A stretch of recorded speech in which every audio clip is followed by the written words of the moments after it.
romanticism, transcendentalism.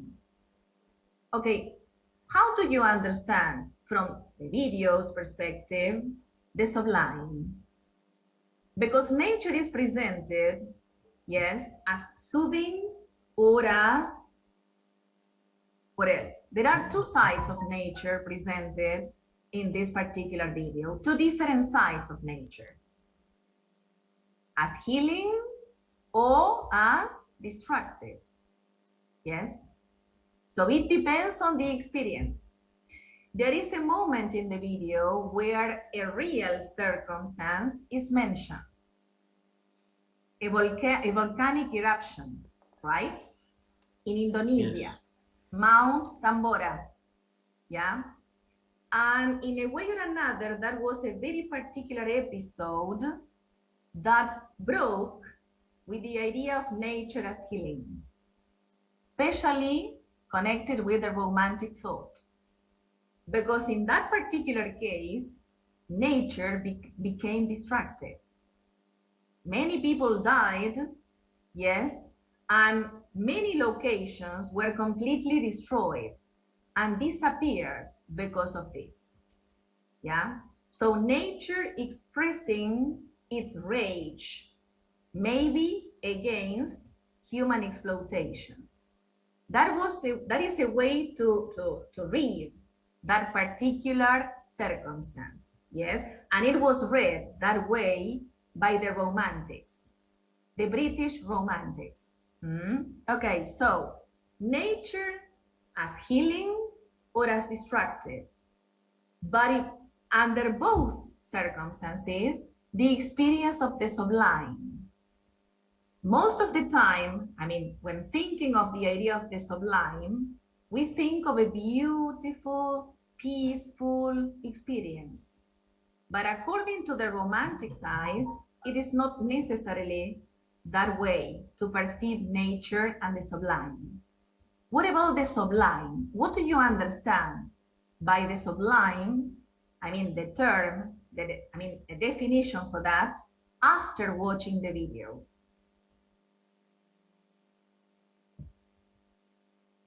That is purely romantic. The idea, the sublime, the idea. An idea that the sublime is related to divinity or spirituality, and the idea that nature is way bigger than human beings, and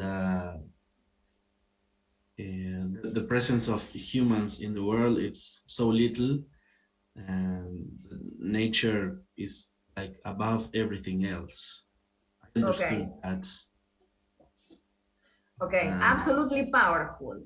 Yes, but there is like a spiritual relationship between humans and nature. Yeah. According to the sublime. Okay. There is a word that could be in a way or another connected with the idea of the sublime. Revelation. Epiphany. Yes? When experiencing the sublime, it's because human beings go through those moments. Revelation or epiphany. How would you, define the word epiphany? What is an epiphany?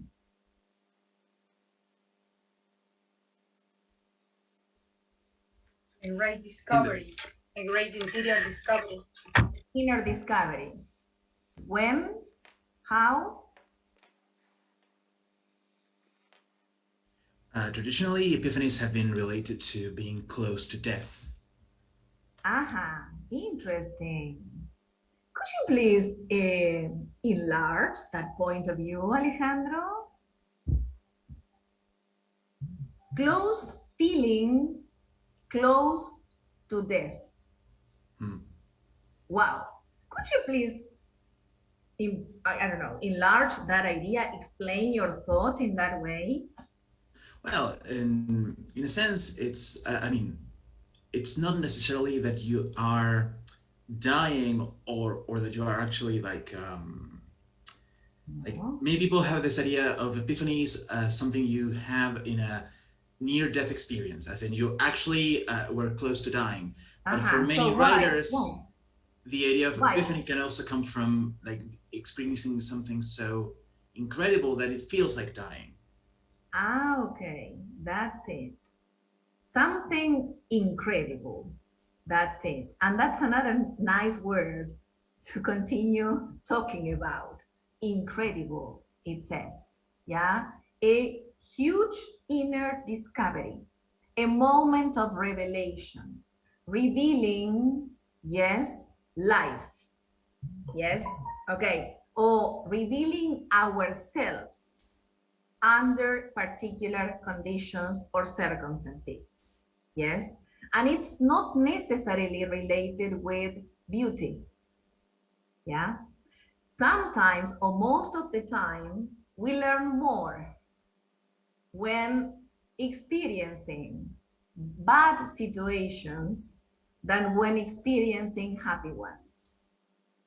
Yes. So it has to do with that.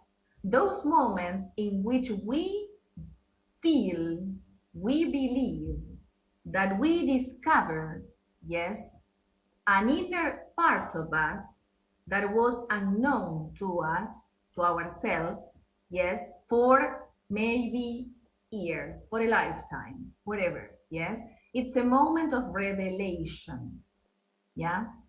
So in the video, Wordsworth exemplifies the idea of the sublime.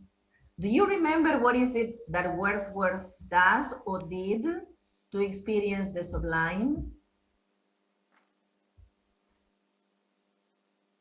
In the video, I mean, the idea of the sublime is directly related to William Wordsworth's experiences as a child and as an adult. Yes? Wordsworth, when he was a child, he got on a boat and went sailing on a lake. Yeah. But as the night came, he felt in danger and alone in that lake. Yeah. That was a great revelation for him, to feeling in danger. Yeah, in absolute danger. Yes, and then when he death. was yes, when he was older, he went on a trip on, I don't remember what mountains, to the Alps. The Alps, and he stayed there one night also alone and in danger, gazing around the hugeness of the mountain. Okay. I'm feeling alone, completely alone. Yes? Okay. Why? There were, okay, he was there, really alone there, but something else happened to him. What was it that he discovered about himself? They are in the middle of nature, surrounded by huge mountains, covered by ice. Yes? Okay, this is a very interesting image, because Mary Shelley makes use of a similar image when creating a particular scene in Frankenstein. The creature there, yes, encountering his creator. I don't want to anticipate your reading, yes, but okay, the scene seems exactly the same scene, yes, and when reading it, okay, you'll discover that. Okay, so what was it that Wordsworth discovered about himself? What was his own experience of the sublime in there? Of course, he recognized nature as powerful, yes, and man as a tiny element in the middle of nature's, grandeur, of course. But what about Wordsworth? What about the persona? What about himself? Could it be the power of his imagination? Yeah, of course. And his strength, his physical strength. And the power of an imagination was the one that helped him survive in there. Yes? Okay. Yeah. And Wordsworth talks about the idea of ability to lose himself. Ah, very interesting. the ability to lose ourselves. What do you think it means? In the middle of nature, in close contact. The experience of having no horizons, no sense of confinement. Perfect, Camila. That's it. Yes, good, fine. The experience of absolute freedom, Yes. in fact, yes, without constraints. That's it. That is what the meaning of the ability to lose oneself. It's an ability. I mean, let everything go. Yes, and enjoy the experience through senses. That is the ability to lose oneself. Yeah, liberate our minds from political, social, religious institutions or institutionalized parameters, yes, and let our senses feel the experience, yeah, and go through the experience. And this was the way to get to that sublime feeling, because in that way you get to know your inner self better. Absolutely. That is connected with a moment of revelation, of epiphany. Yes, under those circumstances. So the sublime, as we said before, yes, as we have said before, is not necessarily connected with experiencing beauty. Yeah, not necessarily connected with that. Sometimes it's under the hardest circumstances that something is revealed to us, especially connected with ourselves and our inner selves. Yes. And as I said before, as we have been saying so far, the sublime, the experience of the sublime is purely romantic. Yes. Okay. What else? Tell me more. Coming back to my previous question, the first question, how is industrialization depicted at the very beginning of the video?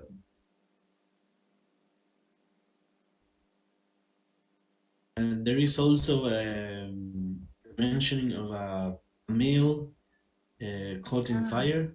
Yeah. Albion. And the Albion mill. Okay. What is a mill, first of all? molino. Molino. No de viento. Molino. Okay. So, a factory. Yes. Yes. Perhaps I think that the Industrial Revolution sought to dominate nature. Yeah, absolutely. As a means to create a profit, but perhaps a romantic artist would want to replace this relationship of domination. Absolutely. Okay. They were absolutely against, yes, the consequences of the Industrial Revolution. In fact, yes, because that's why industrialization is depicted in that way, as mechanizing the world, the society, communities, yes, mechanical way of living, yeah. And I mean, there is a mentioning to a symbol of that era, a symbol in the streets, a symbol everywhere, a symbol of mechanical life. Do you remember the element that the clock? That's it. Clock. The clock. Yes. Okay. Everything in people's lives became routinary, following schedules. Yes. And in a way or another, yes, that was a way into mechanization of human life. Yes. So people became machines, in fact, especially at working in factories. Yeah. And lack of communication, lack of harmony because of that. Yes, it was impossible to speak with the people next to you next to, yes, in a factory because of the noise in there. So human communication, yes, was broken, hindered, blocked, yeah? So families were divided, yes, because members of the family belonging to the working class mostly had to work to survive. Even children went to work. And children, yes, I mean, is another thematic, yes, issue that is mentioned in the video. What about childhood? What about children? There is a poem mentioned in the video, The Chimney Sweeper. Yeah, okay. And Blake, William Blake, writing Songs of Innocence and Songs of Experience. And both compilations became part of the lyrical ballads. We mentioned the lyrical ballads some classes ago. The lyrical ballads was a compilation of poems written by William Wordsworth, Samuel Taylor Coleridge, and William Blake. And it became the book, the most significant literary production in the 19th century. Yes? So, what about Songs of Innocence? And what about Songs of Experience? Okay, and pay attention to that, because innocence and experience, in a way or another, are closely connected with the cycle of life. Yesterday in groups, we mentioned the word wisdom many times. Many of you brought the idea of wisdom into your analysis yesterday. Yes? So, how is wisdom acquired? And someone said, by living, by age. Okay, I don't remember who was that person exactly, but someone says, when aging. Okay, good. Yes, I think that it was Agustina, if I remember well. Okay, so yeah, absolutely. Yes, so innocence in childhood. But innocence, according to the video, is destroyed, was destroyed by the society. Yeah, because children went to work at a very early age, and many of them lost their lives. Yes, I remember, do you remember a scene? William Blake moved to the outskirts of the city so as to live, because he was kind of, tired of the experience in big cities, life experience in big cities. And suddenly one day he approached a window to the street, into the street, and he saw a child in chains outside. Yeah, and it was at that moment that he decided to write his Songs of Experience. Because society, there it comes Rousseau's ideas, yes, that, society corrupts human beings. So society, civilization, the way, the Romantics experienced it, corrupted human beings and corrupted childhood. That's why innocence was lost at a very early age, yes, to become maybe a child, 11-year-old, 10-year-old child, yes, maturing into adulthood because of just one experience, harsh experience in his or her life. Yeah, so innocence, experience. Yeah, Songs of Innocence, Songs of Experience. Songs of Innocence mostly related to rural life. That's why Coleridge decided to move into a rural area, Somerset, to raise his child. Remember that? He wanted to escape the chaos of the city life. He was educated in a city. Remember that? He mentions, yeah, in the video, the actor, yes, performing Coleridge, mentions, yes, the idea of being schooled in a city. He was a product of that. He is a product of that. but he didn't like it. He didn't like the experience. So he moved into the countryside so as to raise his child purely, yes, rudely, rustic life. That is the word that, he uses, rustic life, yes, in the middle of nature, yeah? So there are many elements related to, the idea of childhood. Childhood as the perfect state to become romantic.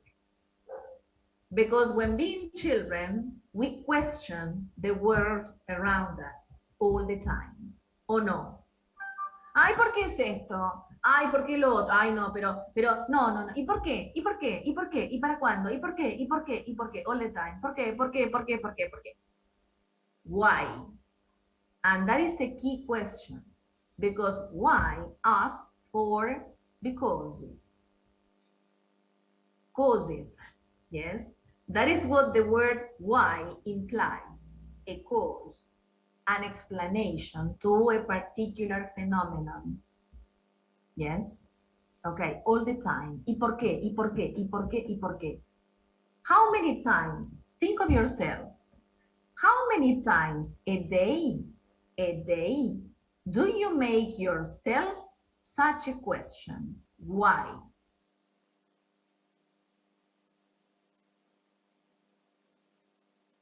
¿Cuántas veces se preguntan por un por qué durante un día? Not that many. Not many. What a pity.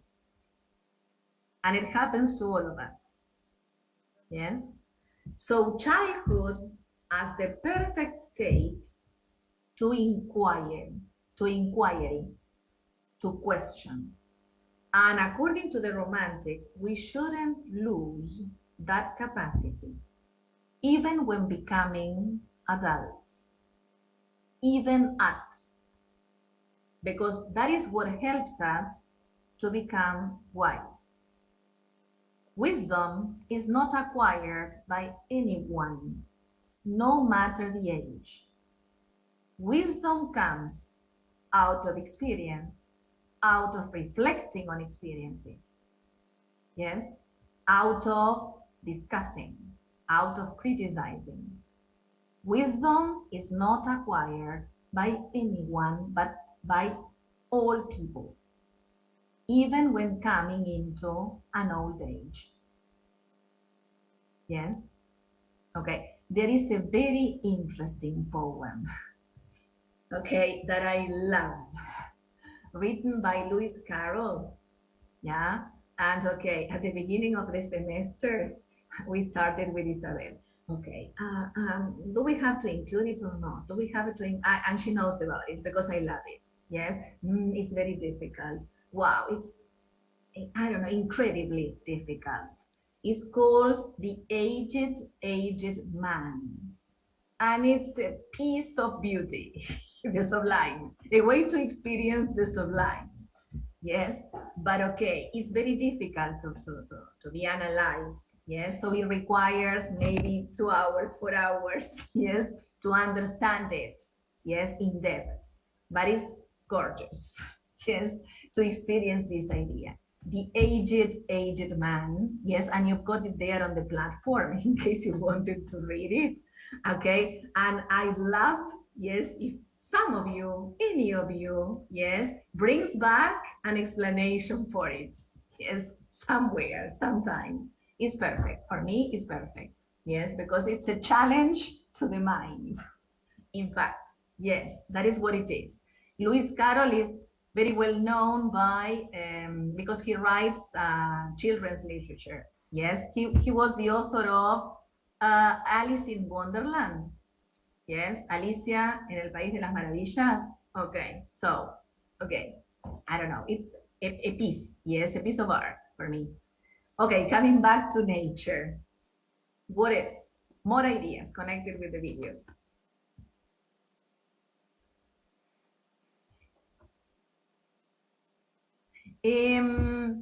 Talking about, coming back to the idea of Albion Mill.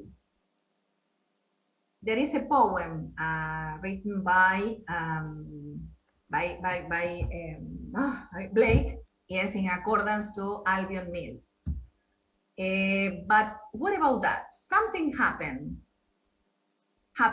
yes, in Albion Mill at a point in time. What happened? It disappeared, but why?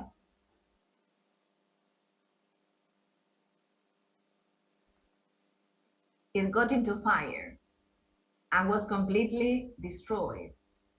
And from that moment onwards, for the Romantics, it became a kind of symbol. Do you remember? I mean, the words used in the video so as to make reference to that particular event in romantic terms.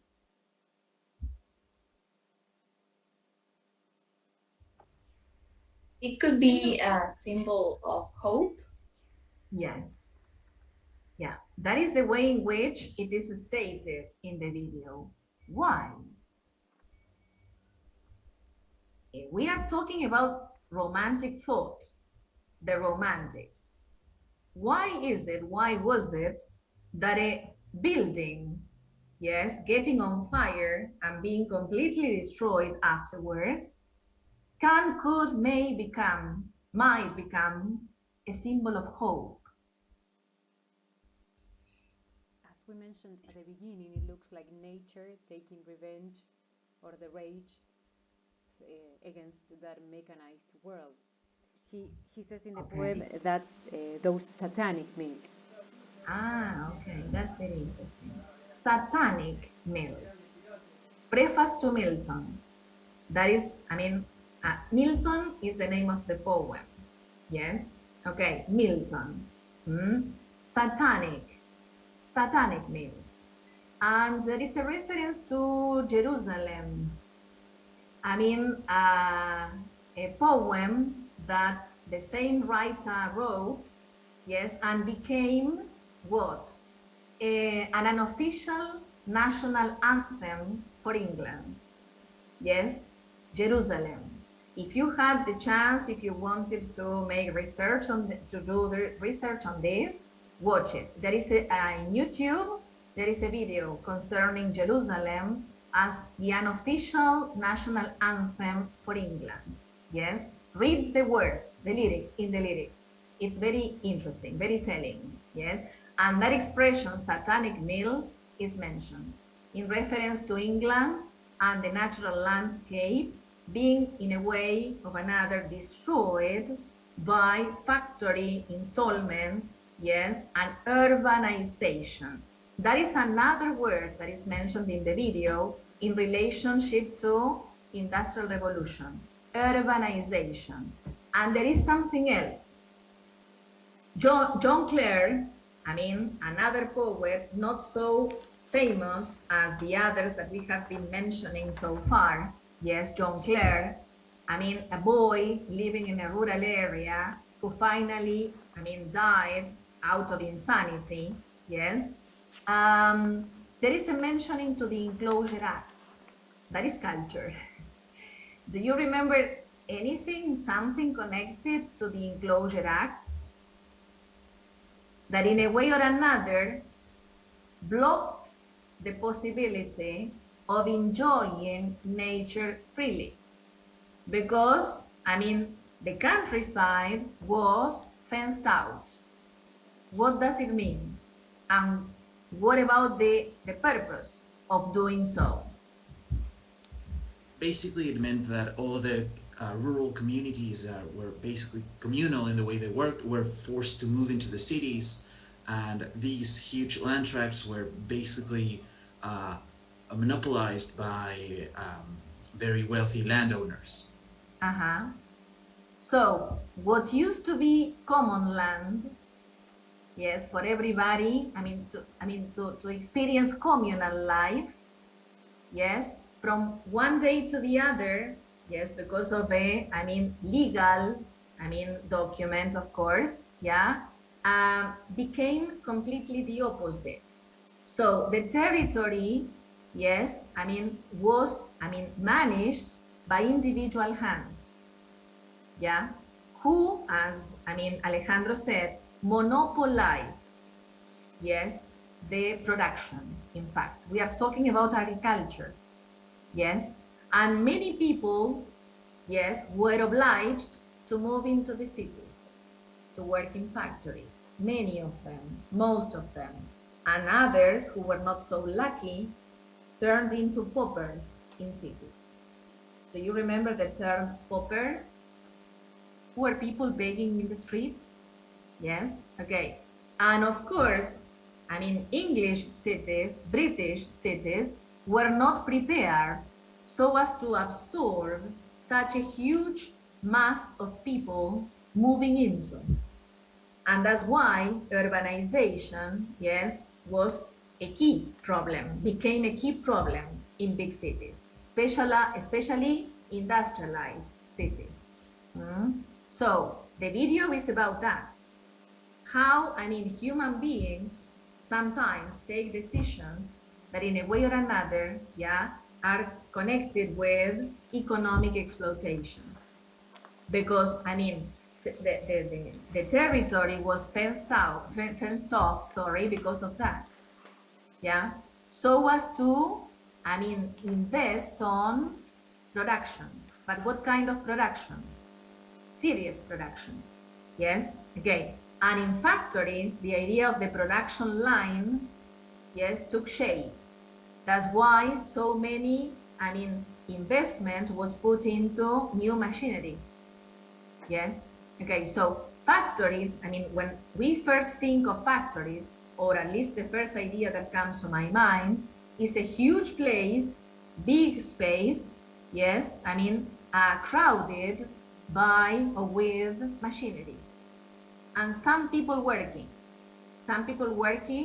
routinary, yes, alienated, yes, from one another, yeah, okay. And in a production line, alienation comes because the object or the product that workers help, elaborate or create, yes, couldn't be bought by them because they had no money enough so as to buy those products.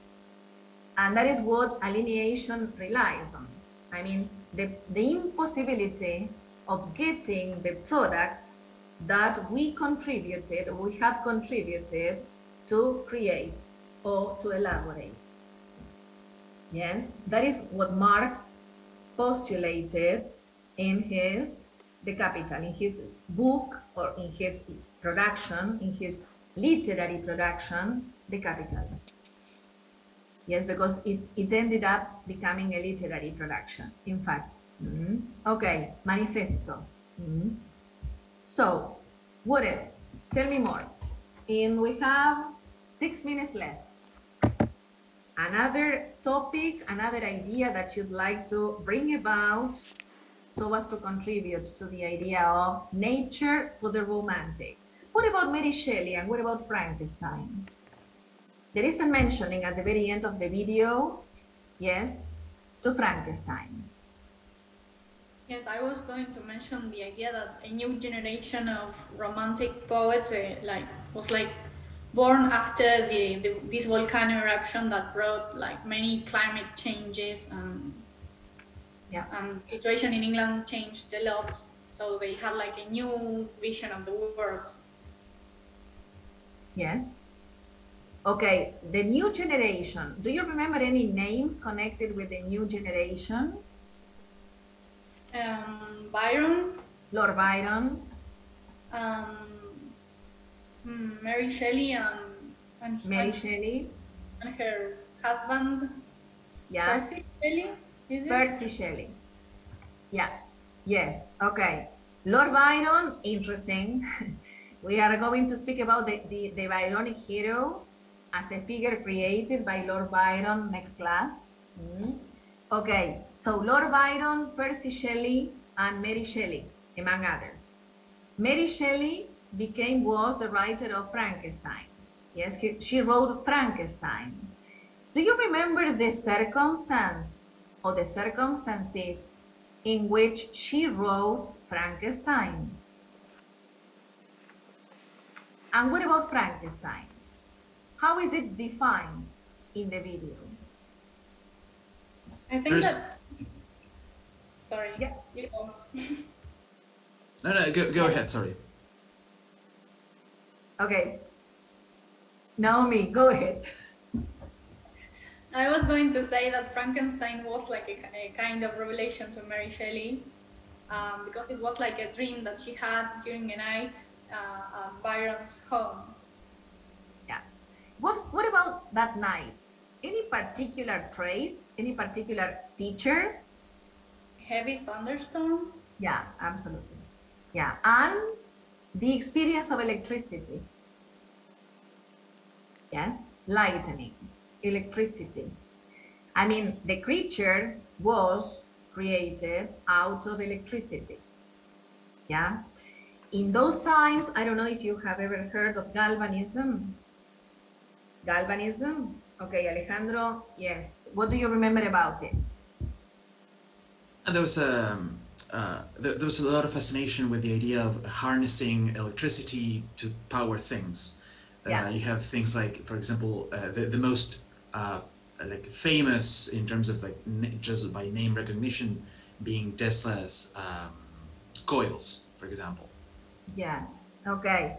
And galvanism, okay, was, I mean, Galvani was, I mean, the inventor of, I mean, galvanism. I mean, using electricity to give life to dead matter.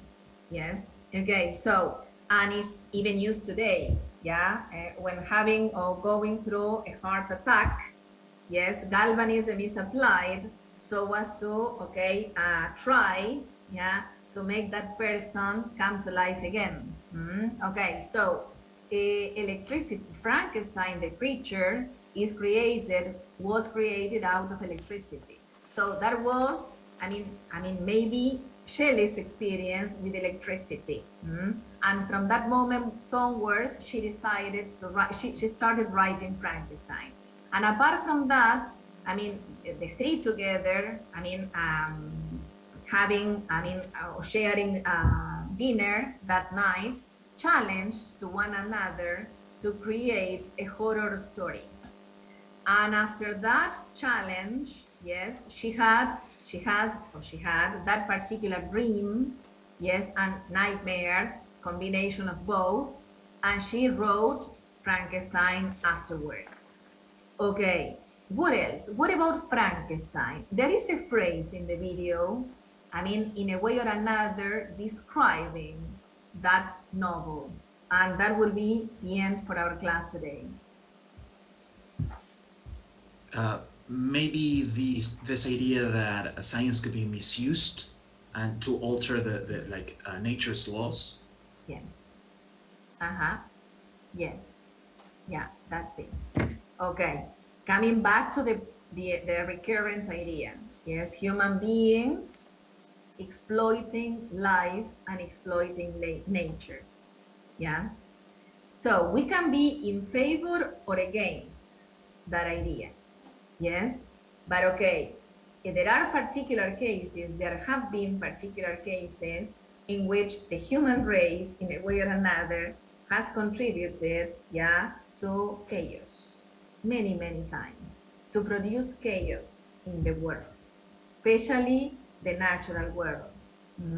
Okay, and that is, again, romantic thought. Okay, people, so if you had the chance to watch, because it's 11, yes, o'clock, if you had the chance to watch, I mean, the chapter, the video again, do that. Yes, and now try to focus on the ideas we have been mentioning. Yes, this class, so far in this class. There are many others. Yes, but I tried to summarize it. Yes, because of, we had no more than an hour when we started discussing, on the video.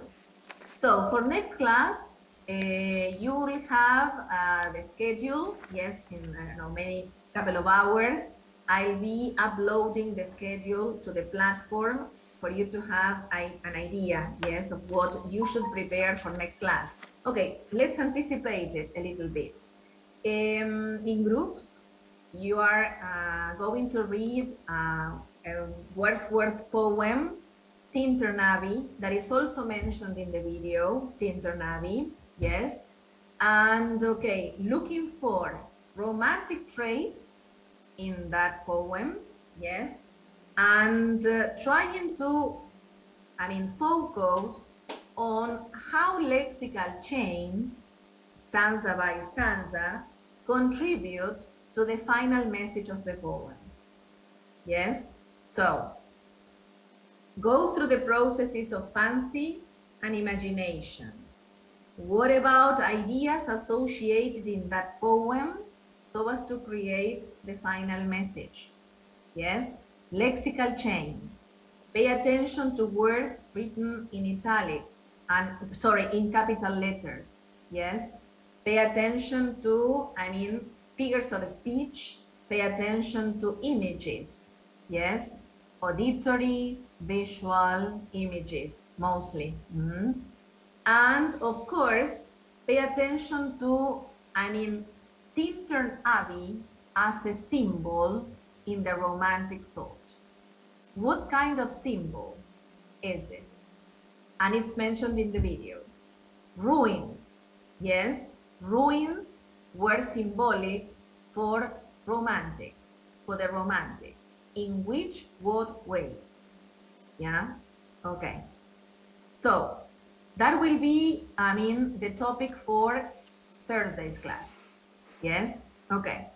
Any questions, any last comments that you'd like to bring about? No, more or less. Okay, we'll be, sharing with you your practice paper number 1 today. Yes, in case you had any doubts, related to comments, suggestions, yes, corrections, please contact us. Yes, okay. So have a nice weekend. Yes, enjoy the weekend. Stay safe. Okay, and we'll see each other on Thursday. Yes, at 9. Okay. Teacher, Yeah. I have a question. Can we rewrite the practice paper to Yeah, follow the absolutely. structure? Yes, absolutely, Lucia. Absolutely. Yes. In fact, most of you, yes, must go through that experience. Yes. So, so please, that's why, read our comments, our suggestions carefully. Yes. And in case of doubt, ask us. Yes. Thank you, teacher. Okay.